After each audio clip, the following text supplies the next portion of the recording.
changes, mimicry, audio effects, sound effects, everything. నిన్న మనం ఎట్లాంటి ఒకటి వాడాము, అది suno.ai, suno.com అంటారు. Notebook.lm we are trying to do something. Okay. ఒకటి వచ్చింది, సో ఆడియో రివ్యూ.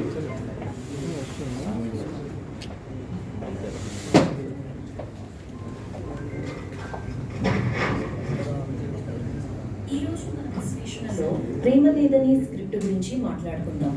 ఇందులో లాజికల్ ఇన్వెస్టిగేటర్ అయిన ఆద్య మోసాన్ని ఎదుర్కొని నమ్మకానికి ఎలా దగ్గరైంది అనేది మెయిన్ పాయింట్. సో డైరెక్ట్గా మనం ఫీడ్బ్యాక్లోకి వెళ్ళిపోదాం. ఖచ్చితంగా. అసలు ఆద్య క్యారెక్టర్ ట్రాన్స్ఫర్మేషన్ చాలా ఇంట్రెస్టింగ్గా ఉంది, కానీ దాన్ని ప్రజెంట్ చేసిన విధానంలో మనం ఫస్ట్ ఒక ముఖ్యమైన పాయింట్ని అడ్రస్ చేయాలి. అవును, మొదటి పాయింట్ ఆద్య క్యారెక్టర్లో వచ్చే మార్పు గురించి.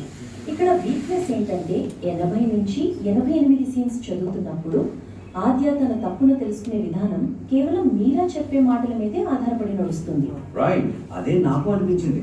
అంటే ఆద్య లాంటి ఒక స్ట్రాంగ్ ఆధారాలను మాత్రమే నమ్మే క్యారెక్టర్ తన పద్ధతులు ఫెయిల్ అయ్యాయని కేవలం వేరొకరు చెప్తే యాక్సెప్ట్ చేయడం కొంచెం అన్యాచురల్గా ఉంది. ఎగ్జాక్ట్లీ. దీనికి నా సలహా ఏంటంటే ఆద్య తన పాత పద్ధతులని తన ప్రేమపై ప్రయోగించి అది విఫలం కావడం ద్వారా ఆ మార్పును స్వయంగా తెలుసుకోవాలి. మీరా కేవలం ఒక మార్గదర్శిగా మాత్రమే ఉండాలి. ఓ, అంటే ఏజెన్సీ మొత్తం ఆద్య చేతిలోనే ఉండాలంటారా?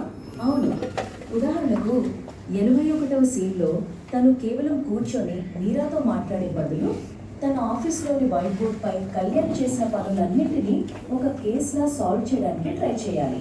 వావ్, ఆ విజువల్ భలే ఉంటుంది కదా. అందులో 42వ సీన్లో కళ్యాణ్ చూపించిన నిజమైన కేరింగ్ అనేది ఈ మోసం అనే లెక్కల్లోకి రాకపోవడంతో ఆద్య ఫ్రస్ట్రేట్